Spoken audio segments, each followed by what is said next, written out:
Good morning, students of class 7. I am going to teach you science, chapter 5, and that is the chapter first of physics, heat and its effect. From last day, I am teaching you heat and its effect. पिछले दिन हमने आप लोग को बताया था different scales of measuring temperature, Celsius, Fahrenheit and kelvin, और साथ ही साथ कुछ फार्मूला भी हमने बताया था कि किस तरह से सेल्सियस को फ़ारेनहाइट में और फ़ारेनहाइट को सेल्सियस में कन्वर्ट किया जाता है। देखें आप लोग अपने बुक के पेज नंबर 51 में ये फार्मूला तो दिया हुआ है ही, और इसका जो बेस है वो ये है Celsius 0 degree Celsius 32 degree Fahrenheit के बराबर होता है ना। और ये है क्या 0 डिग्री सेल्सियस और 32 degree Fahrenheit, that is freezing point of water. इस टेम्परेचर पे पानी जमता है या कहें मेल्टिंग पॉइंट ऑफ आइस। और 100 degree Celsius is equal to 212 degree Fahrenheit, ये टेम्परेचर है boiling point of water. Thermometer में ये अपर फिक्स्ड पॉइंट होता है और ये 0 degree Celsius and 32 degree Fahrenheit ये लोअर फिक्स्ड पॉइंट होता है। तो ये चीज़ हम लोग याद रखेंगे। और साथ ही साथ एक बात और ध्यान देना है, देखिए यहाँ पर एक क्वेश्चन है कि at what temperature are the reading on Celsius and the Fahrenheit scale are same. जैसा कि आपने देखा यहाँ पे कि मेल्टिंग पॉइंट सेल्सियस स्केल में 0 डिग्री पे होता है और फ़ारेनहाइट में 32 डिग्री फ़ारेनहाइट होता है, यानी ये दोनों स्केल का जो रीडिंग है वो अलग अलग होता है। लेकिन एक ऐसा भी टेम्परेचर है जहाँ पे दोनों ही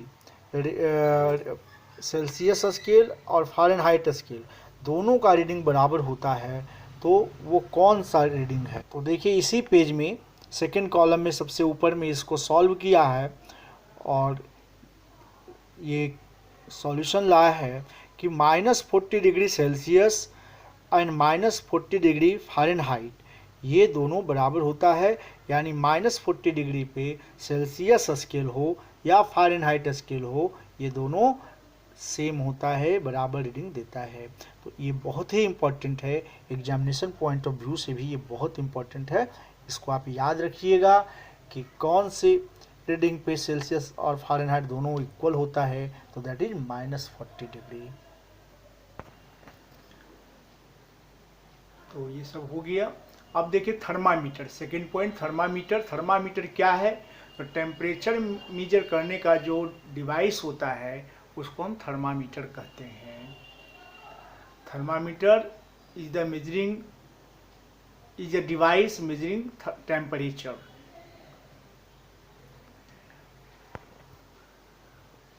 A device used to measure temperature is called thermometer। और ये दो प्रकार का होता है, लैब थर्मामीटर या लेबोरेटरी थर्मामीटर जो लेबोरेटरी में यूज होता है, और दूसरा है क्लिनिकल थर्मामीटर जो डॉक्टर साहब यूज करते हैं बुखार नापने में, फीवर नापने में, उसको हम क्लिनिकल थर्मामीटर कहते हैं।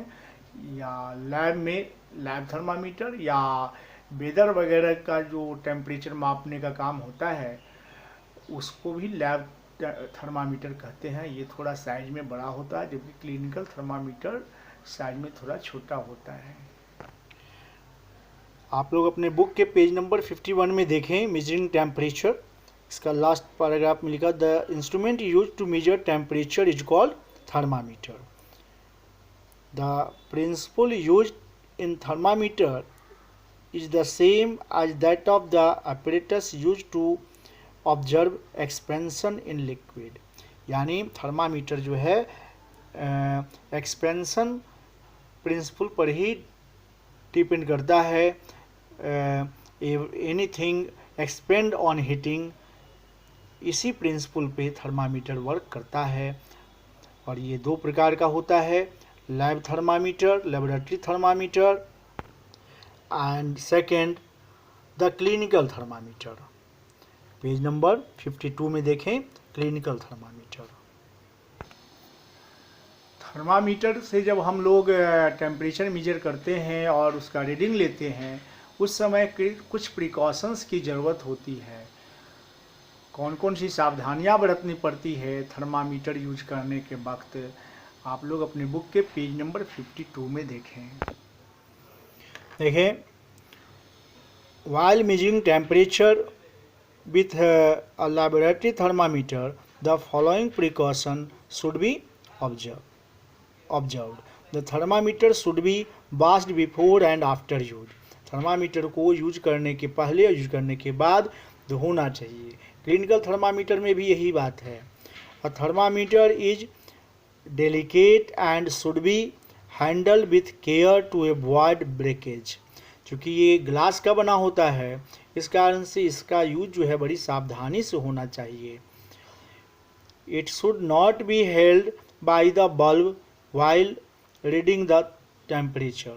जब आप टेम्परेचर रीड कर रहे हैं तो थर्मामीटर के बल्ब को, जो सबसे निचला पोर्शन होता है और बहुत चमकीला होता है जिसमें मरकरी भरा होता है, उस बल्ब को नहीं पकड़ेंगे। यदि पकड़ेंगे तो वो आपका टेम्परेचर बताने लग जाएगा, इसीलिए बल्ब को नहीं पकड़ेंगे। It should be kept upright and not tilted. और जब भी थर्मामीटर को हम लोग पकड़ें तो सीधा पकड़ें, झुकाकर नहीं। ये जब भी रखें थर्मामीटर को किसी भी चीज़ का मेजर करने के लिए, जैसे देखिए आप इसके फिगर यहाँ दिया हुआ है, ये देखिए थर्मामीटर लैब थर्मामीटर है, इसको मेजर कर रहा है, टेम्परेचर नाप रहा है, तो सीधा रखा है। तो ये भी एक प्रिकॉशन है कि थर्मामीटर को हमेशा कहाँ रखना है, सीधा रखना है।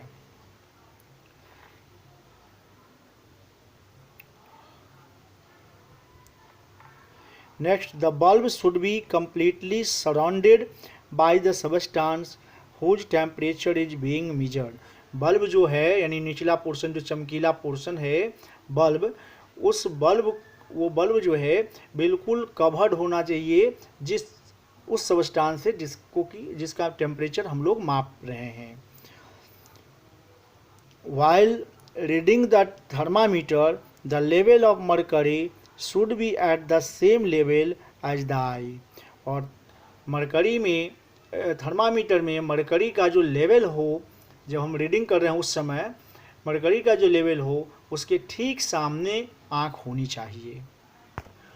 So these are the precautions during measuring temperature with thermometer. और ये सारे प्रिकॉशंस जो है हमको क्लिनिकल थर्मामीटर में भी यूज करना चाहिए। और पेज नंबर 53 में देखें, सबसे ऊपर में क्लिनिकल थर्मामीटर का डायग्राम दिया हुआ है। ये जो सबसे निचला पोर्शन है, ये चमकीला, ये वाइट सा जो दिख रहा है, ये मरकरी होता है। थर्मामीटर में मरकरी जो है एक मेटल है जो लिक्विड फॉर्म में होता है, वो भरा रहता है, और जब ये गर्म होता है तो एक्सपेंड करता है। मरकरी इसलिए यूज करते हैं क्योंकि मरकरी बहुत थोड़े टेम्परेचर पर भी अपना एक्सपेंशन शो कर देता है, इसलिए मरकरी का इस्तेमाल हम लोग करते हैं। और ये पूरा बॉडी जो है ग्लास का बना होता है, जिसमें ये लेबल किया रहता है। क्लिनिकल थर्मामीटर में सेल्सियस और फ़ारेनहाइट दोनों ही लेबलिंग किया रहता है।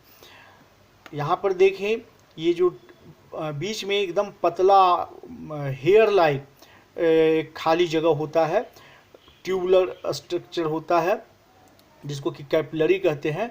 और ये मरकरी एक्सपेंड करने के बाद इस कैपिलरी में ऊपर तक बढ़ जाता है। जहाँ तक बढ़ता है उस वहाँ का जो लिखा हुआ नंबर है वही हमको टेम्परेचर का रीडिंग देता है। तो क्लिनिकल थर्मामीटर में बीच में सब बल्ब से जस्ट ऊपर देखिए, यहाँ पे जो कैपिलरी है वो थोड़ा सा मुड़ा हुआ है, इसको किंक कहते हैं, जबकि लैब थर्मामीटर में ये सीधा होता है। क्लिनिकल थर्मामीटर में इसलिए होता है कि जब हम टेम्परेचर को रीडिंग डालने लगे तो ये जो मरकरी है वो नीचे फॉल ना करे, इसके लिए ये किंग दिया रहता है। और जब हम लोग रीडिंग कर लेते हैं या फिर दूसरे बर्ड आदमी का टेम्परेचर या फीवर मापना चाहते हैं तो पहले हम लोग जर्क देते हैं। जर्क देने से यानी झाड़ते हैं, जिससे ये मरकरी नीचे फॉल कर जाता है, किंग से भी नीचे फॉल कर जाता है। और फिर दूसरे बॉडी का टेम्परेचर जब हम फील करते हैं तो ये मरकरी एक्सपेंड करके फिर ऊपर चढ़ता है और रीडिंग देता है ना। और जब हम लोग इसको निकाल कर देखेंगे बाहर, कभी भी बल्ब को नहीं पकड़ेंगे। और जब हम इन्वायरमेंट में एटमॉस्फेयर में ही ये बल्ब रहेगा तो हम रीड करेंगे, उस समय एटमॉस्फेयर का ये रीडिंग ना ले ले, इसके लिए ये किंक रहता है। तो इस तरह से ये लेसन आपका कंप्लीट हुआ है। अब आप लोग होमवर्क नोट करेंगे, draw neat and clean diagram of clinical thermometer. और दूसरा, do MCQs and answer in single word. आपके एक्सरसाइज में MCQs है, answer in single word question है, उन दोनों को करिएगा, page number 54 and 55। It's okay, thank you.